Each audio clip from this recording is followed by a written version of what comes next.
আসসালামু আলাইকুম, কি অবস্থা সবার? সবাই কেমন আছি? আশা করি অনেক ভালো আছি। মোটামুটি আমাদের এইচএসসি পরীক্ষা, আমাদের যে সায়েন্সের বাইরের সাবজেক্টগুলা মোটামুটি হয়ে গিয়েছে। তো যারা এখন এই ভিডিওটা দেখতেছেন, হয়তো সায়েন্সের কিছু এক্সাম হয়ে গেছে, নয়তো সামনে এক্সাম আছে। আমি যখন আপলোড করতেছি তখন সায়েন্সের, আমি যখন রেকর্ড করতেছি আর কি, সায়েন্সের একটা পরীক্ষাও হয় না। এখন বাজে হচ্ছে রাত 4টা, আমি মাত্র হচ্ছে স্পেন ফ্রান্সের খেলা দেখে বসলাম, একটু পড়াশোনা করবো, আমারও এক্সাম চলতেছে। দেন আমি চিন্তা করলাম যে তিনটা কথা একটু ওদের বলে আসি, যে কথাগুলা হচ্ছে আমি আমার স্টুডেন্ট লাইফে কখনো ইচ্ছা করে ফলো করি নাই, এমনি এমনি ফলো করা হয়ে যেত। এমনি এমনি নিজেকে সেট করে রাখছিলাম ওইরকম ভাবে যে এগুলা এগুলা করব, এগুলা এগুলা এভাবে ম্যানেজ করব। হ্যাঁ, তো ভাবলাম একটু বলে আসি, ঠিক আছে? কারণ আমার রিসেন্টলি অনেক এক্সাম চলতেছে আমার মেডিকেলে। আপনাদের কিছু বলার টাইম পাই নাই, এইচএসসির মধ্যে, এইচএসসি শুরু হয়ে যাচ্ছে, এখনো কোনো কথাবার্তা বলতে পারি নাই। তাই ভাবলাম যে বলে ফেলি, ঠিক আছে? আমি এইটা হচ্ছে ইনস্ট্যান্টলি মুন্না ভাইকে দিয়ে বানায় ফেললাম, দেন এখানে ইনসার্ট করে দিলাম। তো দেখেন, তিনটা কথা, হ্যাঁ তিনটা কথা। এটা হয়তো আপনার পড়াশোনা রিলেটেড কোনো কথা না, তবে আপনাকে একটু হেল্প করবে। ঠান্ডা লাগছে আর কি আমার। আহ, আচ্ছা, ভালো কথা।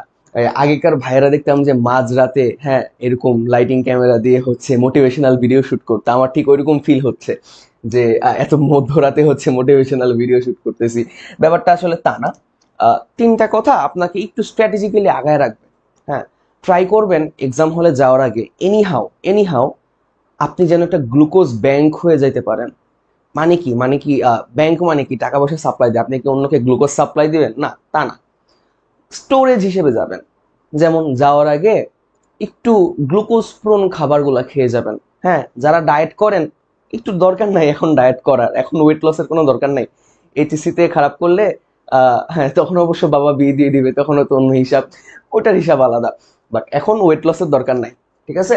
একটু এইচএসসি পরীক্ষা দিতে যাওয়ার আগে, যদি অনেকে সকালে নাস্তা করতে পারে না, খেজুর খাবেন একটু, মিষ্টি এনে রাখবেন বাসায়, আঙ্গুর কিংবা ফল, আম, এখন আমের সিজন চলতেছে, আম কিংবা এরকম যেসব খাবার দাবার আছে আর কি, মিষ্টি জাতীয় খাবার, খেজুরটা একটু আমার কাছে মোস্ট প্রেফারেবল, আমি খেজুর খাইতাম।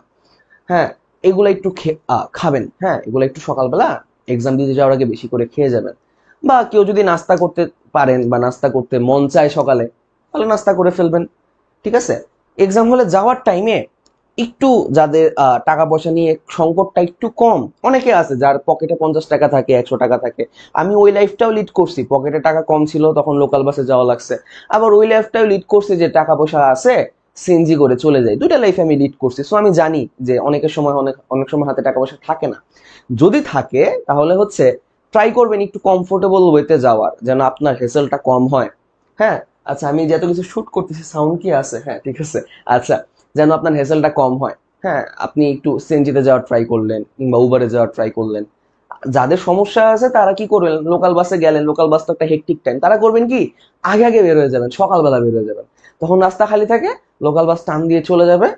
আমি ঢাকার ক্ষেত্রে বলতেছি এটা আর কি, ঢাকা বা চিটাগাংয়ের ক্ষেত্রে বলতেছি, বা যেসব জায়গায় বাস চলে আর কি। যেসব জায়গায় বাস চলে না, অটো সিস্টেম, সেসব জায়গায় তো হিসাব আলাদা। আহ মূল কথাটা হচ্ছে আপনার যাতায়াতে যেন টোলটা কম যায়, কষ্টটা কম যায়, এটা একটু মাথায় রাখবেন। পকেটে দুইটা চকলেট রাখবেন, এটা একটা গুরুত্বপূর্ণ কথা। হ্যাঁ, পকেটে দুইটা চকলেট রাখবেন।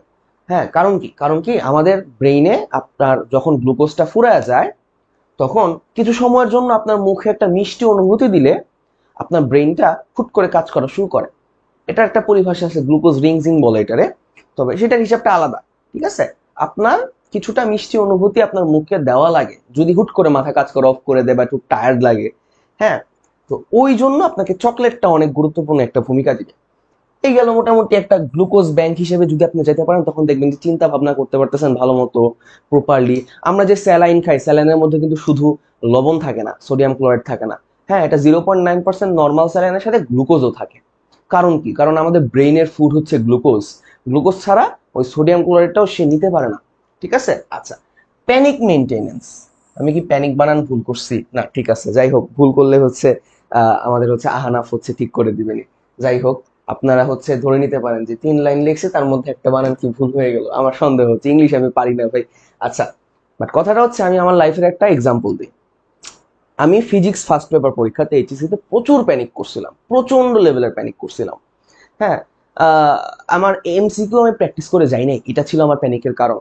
প্রথমে এমসিকিউ দিছিল, প্রথমে একটা দেখলাম পারলাম না, আরেকটা দেখলাম পারলাম না, আরেকটা দেখলাম পারলাম না, তারপর একটা পারছি 4 নাম্বারটায় গিয়ে, 5 নাম্বারটাও পারছি, তারপরে আর পারি না, 10টা হয়ে গেল আর পারি না। হ্যাঁ, অ্যাকচুয়ালি আমি পারতাম, প্রিপারেশন ছিল, ওই যে প্র্যাকটিস করে যাই নাই। লাস্ট 1 সপ্তাহ 2 সপ্তাহ ধরে আমার ফিজিক্সের সাথে কোনো টাচ নাই, এমসিকিউর সাথে, বা 1 মাস ধরে ফিজিক্স এমসিকিউর সাথে কোনো টাচ নাই, ব্যাস আমি আর পারতেছি না। আমি পেজটা উল্টে লাস্টে চলে গেলাম। কারণ কি, কারণ আমি সবসময় এই কাজটা করতাম যে কিছু না পারলে আমি একবার লাস্ট থেকে করা শুরু করতাম। লাস্টে যা দেখি প্রথমটা পারলাম না, তারপরেরটা আবার পারলাম, 3টা দাগাইলাম, ঠিক আছে। তারপরে তো আমি আর পারি না, আমার তো মানে পুরো হাত পা কাঁপা শুরু করে দিছে যে বাবা মার তো ড্রিম আছে, মেডিকেলে পড়াবে ছেলেরে। হ্যাঁ, বাবা মার হচ্ছে কত চাওয়া, এখন যদি ফিজিক্স ফার্স্ট পেপারেই মাত্র 3টা এমসিকিউ পারছি, 15টা, আমাদের 15টা ছিল বোধ হয়। হ্যাঁ, তো 3টা পারছি মাত্র, এটা কি কিছু হইলো, এটা কেন হইলো, এটা কি হবে এখন আমার। আমার তো পুরো হাত পা কাঁপাকাঁপি আরম্ভ করে দিছে। হ্যাঁ, তখন আমি কি করছিলাম, আমার কিছু করার ছিল না অ্যাকচুয়ালি। তো এই টাইপের প্যানিক সিচুয়েশনে আমি যে চিন্তাগুলো করছি এই চিন্তাগুলো করবেন না, আপনার প্যানিকটাও বাড়ায় দিবে। যে কাজটা করছিলাম লাস্ট পেজ থেকে শুরু করছিলাম সেটা করবেন, আর একটু ধৈর্য ধরবেন, ঠিক আছে। এমসিকিউ আপনার রুমের এক পাশ থেকে আরেকজন পারলে ওই রুমের ওটা সবাই পারবে। হ্যাঁ, বলতে পারেন ভাই গার্ড করা দেয়, রেখে দেন, যেটা পারবেন না, 5টা পারেন না 5টা রেখে দেন, লাস্ট মোমেন্টে খুব হালকা হয়ে যায় স্যারেরা। এমসিকিউ আপনি হাজার করা গার্ড দেখ, লাস্ট 5 মিনিটে তাদের চেয়ে হালকা গার্ড আর কেউ দিবে না।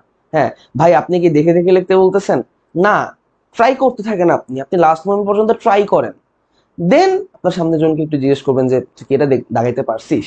আলটিমেটলি একটু হেল্প সবাই আমরা নিই, তাই না? সব ভাইয়েরা, আপনার যত সাধু সমন্ত ভাইয়েরা আছে সবাই এগুলা নিয়ে আসছে। আচ্ছা, দ্য লাস্ট, গুড লুক। আচ্ছা, এইটা কিন্তু সিকিউর ক্ষেত্রে অ্যাপ্লিকেবল হবে। সিকিউর ক্ষেত্রে হচ্ছে দেখবেন যে অনেক সময় একটা ম্যাথ করতে যে আমরা আটকায় যাচ্ছি। হ্যাঁ, তখন ওই মোমেন্টে 30 সেকেন্ড বা 1 মিনিট ট্রাই করবে, তখন হচ্ছে তারপরে স্কিপ করে চলে যাবেন, ঠিক আছে। এমন যদি হয় যে ম্যাথটা আপনি পারেন, আপনি জানেন আপনি পারবেন, আপনি পড়ে আসছেন, তখন তখন ঠিক আছে। একবারে না পারলে তো আপনি অ্যান্সারই করবেন না, তাই না? আচ্ছা, তো পারা ম্যাথটা যদি না পারেন স্কিপ করে যাবেন, সামনে আরেকটা সৃজনশীল অ্যান্সার করবেন। তারপরে দেখবেন ব্রেনটা যখন একটু ওয়ার্কিং আওয়ারে আসবে বা ওয়ার্কিং টাইমে আসবে, তখন আপনি আগের সৃজনশীলটাও মাথা থেকে বের হয়ে মানে মাথায় চলে আসবে আর কি।